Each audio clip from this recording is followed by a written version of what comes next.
नमस्कार। आज की कक्षा में आप सबका स्वागत है। बीपीएससी के पास्ट ईयर क्वेश्चंस की सीरीज़ में आज हम एक नए चैप्टर के साथ आपके समक्ष उपस्थित हैं। जैसा कि आप सब जानते हैं कि हम बीपीएससी और दूसरी पीसीएस परीक्षाओं से संबंधित कुछ महत्वपूर्ण पास्ट ईयर क्वेश्चंस को देखने का प्रयास कर रहे हैं।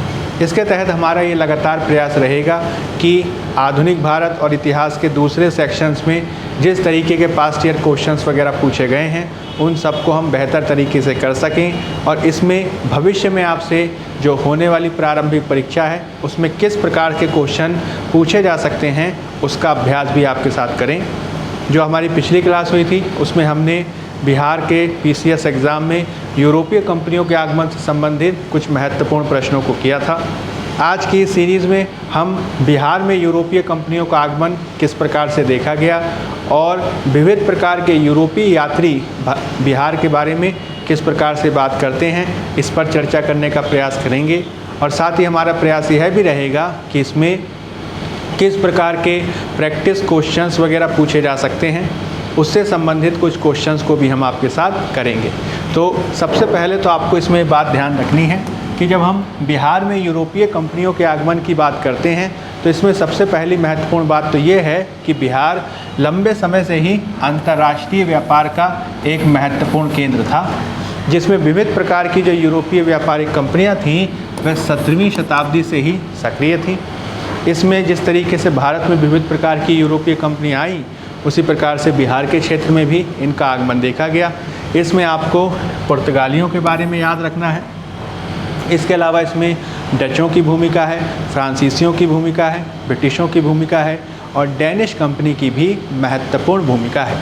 इसमें किस तरीके के क्वेश्चन पूछे जा सकते हैं, तो सबसे पहले तो इसमें विविध जो कंपनियां स्थापित हुई उन कंपनियों ने बिहार में अपना कार्यकाल किस प्रकार से प्रारंभ किया, वे किस सन में जो हैं बिहार के क्षेत्र में आई, उन्होंने बिहार के किस क्षेत्र में किस स्थान विशेष में अपनी फैक्ट्री स्थापित की और उनकी फैक्ट्री को आज किस नाम से जाना जाता है, इससे आपसे क्वेश्चन पूछा जा सकता है। इसके अलावा आपको यह भी ध्यान रखना है, इसमें यह भी क्वेश्चन बन सकता है कि किस प्रकार से विविध प्रकार के जो विदेशी यात्री आदि हैं वह बिहार के बारे में किस प्रकार की बात को करते हैं और उनका योगदान किस प्रकार का रहा है। इसमें यदि हम विदेशी यात्रियों में पुर्तगालियों के बारे में बात करें तो आपको ये ध्यान रखना है कि पुर्तगालियों ने अपना प्रारंभिक जो व्यापारिक केंद्र स्थापित किया था वह बंगाल के क्षेत्र में स्थापित किया था और आगे चलकर उन्होंने हुगली के क्षेत्र में विशेष रूप से 1579-80 में जो है अपने आप को महत्वपूर्ण रूप से स्थापित किया। मुख्य रूप से बंगाल के इस क्षेत्र में अपने आप को स्थापित करने के बाद वे नाव के माध्यम से पटना के क्षेत्र में आया करते थे और विविध प्रकार की वस्तुओं आदि का वे व्यापार करते थे, जैसे कि उनके द्वारा मसाले, चीनी मिट्टी के बर्तन आदि लाए जाते थे और इसके बदले में वे सूती और दूसरे प्रकार के वस्त्रों को ले जाते थे। इसके संदर्भ में यह बात आपसे एग्जाम में पूछी जा सकती है। इसके अलावा जब हम डचों की बात करते हैं तो वह इनके बाद देखे गए, जिन्होंने मुख्य रूप से अपनी फैक्ट्री की स्थापना कब की है तो 1632 में उन्होंने डच फैक्ट्री को स्थापित किया। वर्तमान में जो हमारा पटना कॉलेज की उत्तरी इमारत है वह इससे संबंधित है। तो डच फैक्ट्री किस साल स्थापित हुई और वर्तमान में उसकी स्थिति कहाँ पे है, ये आपसे क्वेश्चन पूछा जा सकता है। आपसे यह भी पूछा जा सकता है कि जो डचों की जो रुचि थी वो किन क्षेत्रों में थी, जैसे कि उनकी महत्वपूर्ण अभिरुचि किसमें थी तो सूती वस्त्रों में थी, उनकी महत्वपूर्ण रुचि अनाज में थी और साथ ही साथ शोरे की प्राप्ति में भी उनकी महत्वपूर्ण रुचि थी। इसके अलावा आपको दूसरी कंपनियों के बारे में भी ध्यान रखना होगा, जैसे कि जब हम अंग्रेज़ों की बात करते हैं तो उनके द्वारा सबसे पहले 1620 में पटना में आलमगंज में अपना पहला व्यापारिक केंद्र स्थापित करने का प्रयास किया गया। हालांकि वे इसमें सफल नहीं रहे थे। इनको वास्तविक सफलता कब मिली है तो उनको वास्तविक सफलता प्राप्त हुई है 1651 में। आगे चलकर एक महत्वपूर्ण व्यक्तित्व हैं जिनका नाम है जॉब चारनाक। वे जो हैं 1664 में अंग्रेज़ों की जो पटना फैक्ट्री थी उसके प्रधान थे। आपको यह भी ध्यान रखना है कि जो जॉब चारनाक हैं इनको कलकत्ता का संस्थापक भी माना जाता है और इस पे भी जो है पीसीएस में क्वेश्चन पूछा गया है। कलकत्ता की जो संस्थापना की गई इसमें मुख्य रूप से जो हम कलिकाता की बात करते हैं वो शामिल था। इसके अलावा इसमें जो है गोविंदपुर को शामिल किया जाता है, कलिकाता, गोविंदपुर, और साथ ही साथ सुतनाती को भी इसमें शामिल किया जाता है। इसको बेसिकली 1690 के बाद विकसित होते देखा गया और 1700 तक आते आते यह भारत में ब्रिटिशों के एक महत्वपूर्ण प्रेसिडेंसी शहर के रूप में विकसित हुआ। इसके अलावा आपको ये ध्यान रखना है कि जो ब्रिटिशों की रुचि थी वो बिहार के क्षेत्र से नील की प्राप्ति के संदर्भ में थी, यह भी क्वेश्चन बन सकता है। और वर्तमान में जो अंग्रेजों की फैक्ट्री है वह गुलजार बाग स्थित गवर्नमेंट प्रिंटिंग प्रेस है, यह भी आपसे क्वेश्चन पूछा जा सकता है। अब यदि हम फ्रांसीसी और डेनिश की बात करें तो 1734 में फ्रांसीसियों के द्वारा पटना में एक माल गोदाम की स्थापना की गई थी। वहीं दूसरी तरफ डेनिश के द्वारा जो फैक्ट्री है वो पटना सिटी में नेपाली कोठी के समीप अवस्थित है और इसकी स्थापना कब हुई थी तो 1774 में इसको स्थापित किया गया था। ये कुछ बेसिक फैक्ट्स हैं जो आपसे प्रारंभिक परीक्षा में पूछे जा सकते हैं। अब यदि हम विविध प्रकार के यूरोपीय यात्रियों का किस प्रकार से बिहार से संबंध रहा है इसके बारे में बात करें तो आपको ये ध्यान रखना है कि जो बिहार आने वाला पहला ब्रिटिश यात्री था वह राल्फ फिश था, जो 1583 से 91 के काल में बिहार आया। यानी आप देख सकते हैं कि मोटे तौर पर किसके काल में आया है तो अकबर के काल में वो आ सकता है। किस काल में आया है तो अकबर के काल में जो है वह बिहार आया। आगे भी जो है विविध यूरोपीय यात्री आते रहे, जैसे कि 17वीं शताब्दी के मध्य में फ्रांसीसी यात्री जो ट्रेवर्नियर था उसने यात्रा की और जब उसने पटना की यात्रा की तो उसने पटना को मुग़ल साम्राज्य का दूसरा सबसे बड़ा नगर बताया और इसे उत्तरी भारत के सबसे बड़े व्यापारिक केंद्र के रूप में इसने इसको पहचाना। लगभग इसी काल में यानी 1628 से 1643 के बीच आपको याद रखना है कि एक दूसरी यात्री है जिसका नाम है मैंद्रिक, वह भी जो है पटना की यात्रा करता है और उसके द्वारा बताया गया कि जो पटना की जनसंख्या है वह कितनी है तो लगभग 2 लाख जनसंख्या को वो बताता है। इसके अलावा इसी काल में अंग्रेज यात्री है जॉन मार्शल और पीटर मुंडी, वह भी जो हैं बिहार क्षेत्र की यात्रा को करते हैं और जॉन मार्शल के द्वारा बिहार में 1670-71 में आए हुए भीषण अकाल की चर्चा की गई है। वहीं दूसरी तरफ जो पीटर मुंडी हैं वह पटना क्षेत्र की समृद्धि और यहाँ के अमीर वर्ग के ऐश्वर्यपूर्ण जीवन की चर्चा को करते हैं। हमें आपको यह भी ध्यान रखना है कि शुरुआत से ही ब्रिटिश काल की शुरुआत से ही जो बिहार क्षेत्र का महत्व था वह काफ़ी था और 18वीं शताब्दी में जो बिहार में अंग्रेजी फैक्ट्री का प्रमुख अधिकारी जिसे हम फैक्टर कहा जाते थे उसकी जिम्मेदारी होती थी कि वह दिल्ली की राजनीतिक परिस्थितियों की जानकारी ले और उससे बंगाल के अधिकारियों को अवगत कराए। ये तो कुछ बेसिक फैक्ट्स हुए। अब इससे क्वेश्चंस कौन कौन से पूछे जा सकते हैं तो एक एक करके वो क्वेश्चंस हम देख लेते हैं। जैसे कि आपसे ये क्वेश्चन पूछा जा सकता है कि बिहार में डैन व्यापारियों ने अपनी व्यापारिक कोठी कहाँ स्थापित की। तो आपको ध्यान रखना है डैनिश व्यापारियों के संदर्भ में कोठी का जो साल है वो जो है 1774 है और वो कहाँ पे स्थापित की गई तो पटना सिटी में जो नेपाली कोठी है वह इसका सही उत्तर है। यानी सही उत्तर क्या हो जाएगा, हमारा सही उत्तर हो जाएगा डी।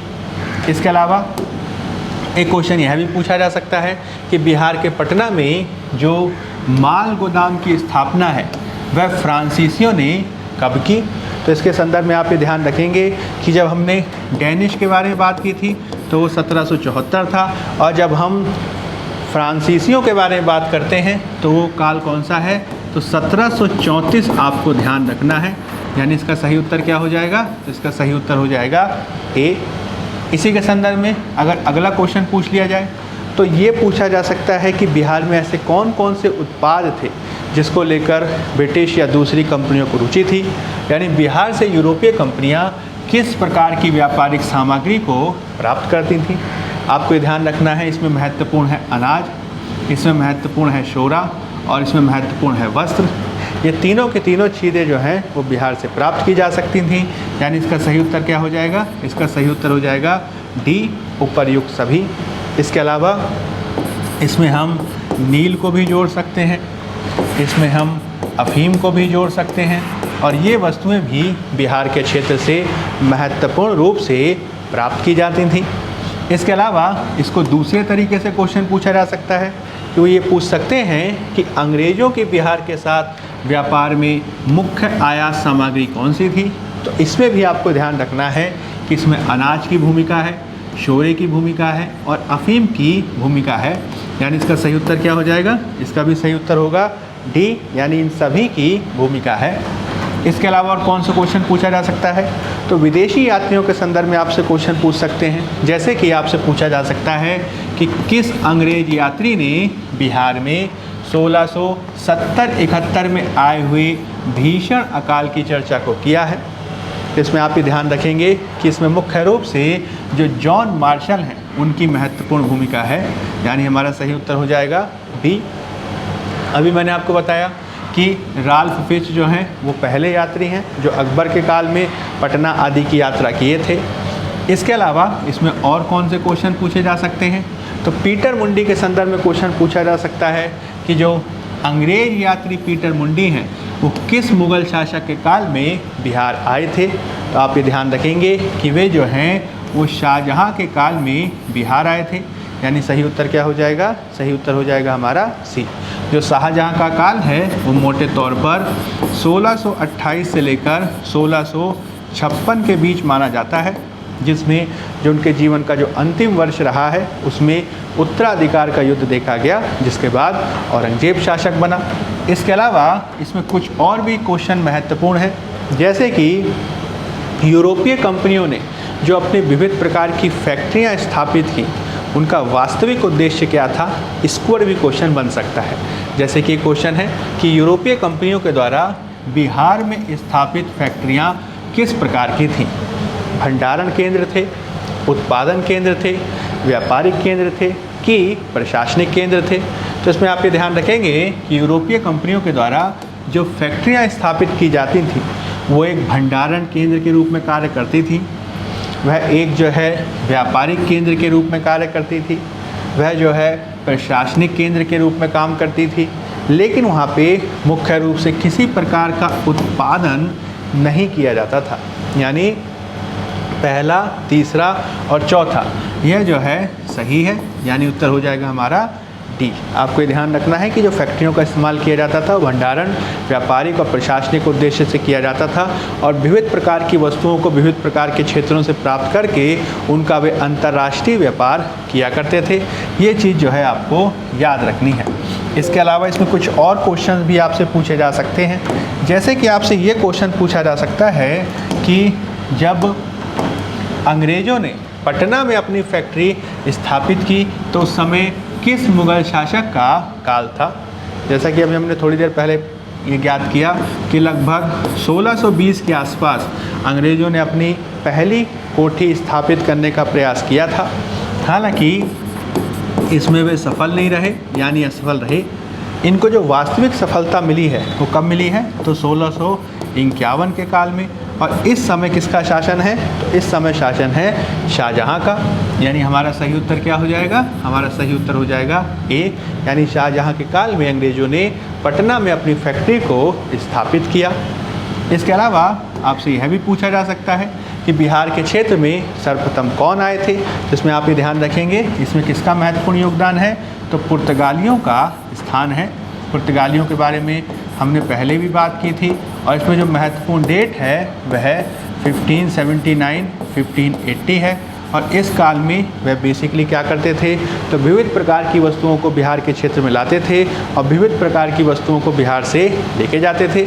यह चीज़ भी आपको ध्यान रखनी है, यानी सही उत्तर क्या हो जाएगा? सी हो जाएगा। पुर्तगालियों के अलावा जो दूसरे प्रमुख व्यापारी हैं उन पे भी क्वेश्चन पूछे जा सकते हैं।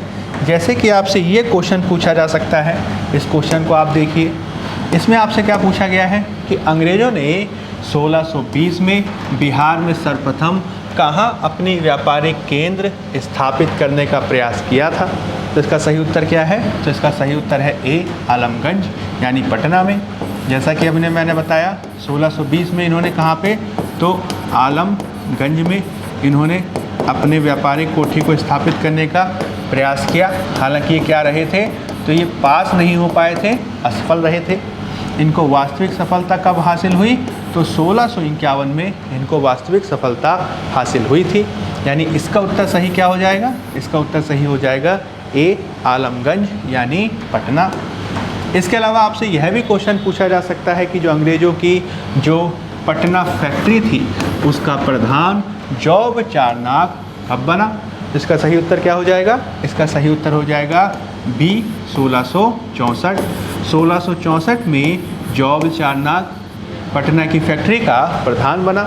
और अभी मैंने आपको बताया था जॉब चारनाक को जो है वह कलकत्ता के संस्थापक के रूप में भी जाना जाता है। यह भी जो है आपसे क्वेश्चन पूछा जा सकता है। इसके अलावा जो बीपीएससी ने सबसे ज़्यादा जो क्वेश्चन पूछा है वह जो है डचों को लेकर पूछा है। यानी बिहार में जो डच हैं, जो हॉलैंड या नीदरलैंड के निवासी थे, उनके द्वारा फैक्ट्री को कब स्थापित किया गया? जिसमें आपको ध्यान रखना है ये जो सही उत्तर है इसका है 1632। 1632 में उनके द्वारा अपनी फैक्ट्री को स्थापित किया गया और इसके लिए पटना क्षेत्र आपको याद रखना है। इस पर बीपीएससी के द्वारा कई बार क्वेश्चन पूछा गया है और भविष्य में भी ये क्वेश्चन बन सकता है। इसके अलावा आपसे देखिए दूसरे तरीके से क्वेश्चन पूछ सकता है। अभी जो हमने क्वेश्चन किया था कि पटना सिटी में डैन लोगों ने अपनी फैक्ट्री कब स्थापित की, तो आपको ये ध्यान रखना है कि हमने फ्रांसीसियों के बारे में बताया था कि 1734 में फ्रांसीसी ने अपनी फैक्ट्री स्थापित की और डैन्स ने कब की है? तो 1774 में डैन लोगों ने अपनी फैक्ट्री स्थापित की और ये कहाँ पे है? तो वर्तमान में पटना में नेपाली कोठी का नाम आपको ध्यान रखना है। यानी इसका सही उत्तर क्या हो जाएगा? इसका सही उत्तर हो जाएगा ए, 1774। और वो कहाँ पे हुई है? तो नेपाली कोठी में इसको स्थापित किया गया है।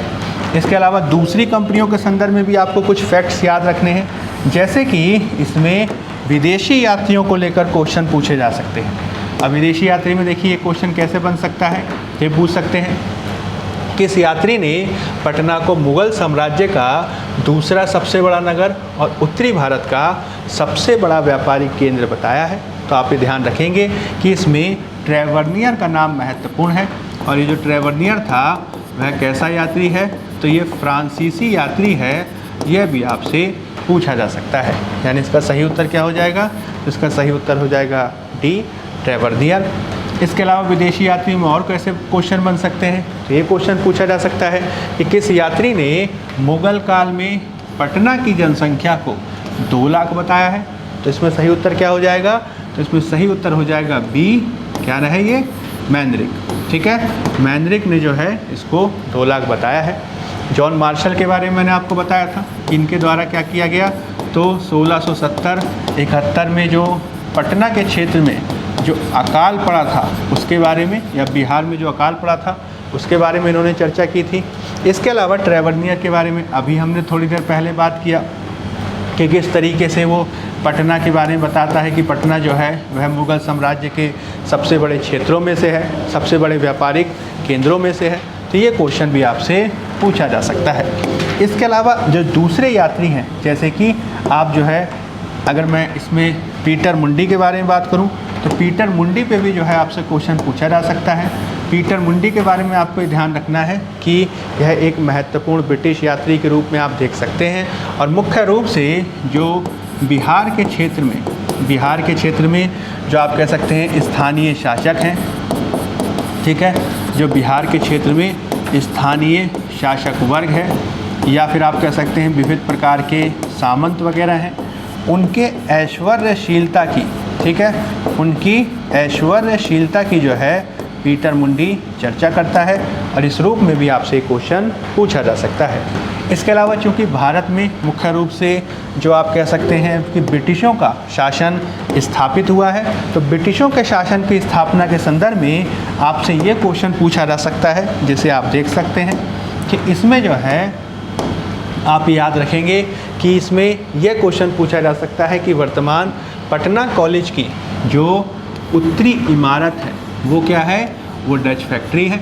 और वर्तमान में गुलजार बाग स्थित गवर्नमेंट प्रिंटिंग प्रेस किसकी फैक्ट्री थी? तो ये किसका आंसर हो जाएगा? तो इसका सही आंसर हो जाएगा बी, अंग्रेज़ों की फैक्ट्री। यानी इसमें अलग अलग फैक्ट्री कब स्थापित हुई हैं, वो वर्तमान में कहाँ अवस्थित हैं और साथ ही साथ वो किस प्रकार के व्यापार आदि को करते थे, इससे संबंधित क्वेश्चन आपसे पूछ सकते हैं। इसके अलावा विविध प्रकार के जो यूरोपीय यात्री हैं उनसे संबंधित भी क्वेश्चन पूछा जा सकता है और उन्होंने बिहार आदि का वर्णन किस प्रकार से किया है उस पर भी आपसे क्वेश्चन पूछा जा सकता है। तो बिहार में यूरोपीय कंपनियों से ये कुछ महत्वपूर्ण प्रश्न हैं जो आपको ध्यान रखने हैं। अब हम नेक्स्ट आपका जो क्लास होगा उसमें जो दूसरी PCS परीक्षाओं में जो यूरोपीय कंपनियों से संबंधित क्वेश्चन पूछे गए हैं उस पर चर्चा करेंगे। आज की क्लास में फ़िलहाल इतना ही। धन्यवाद।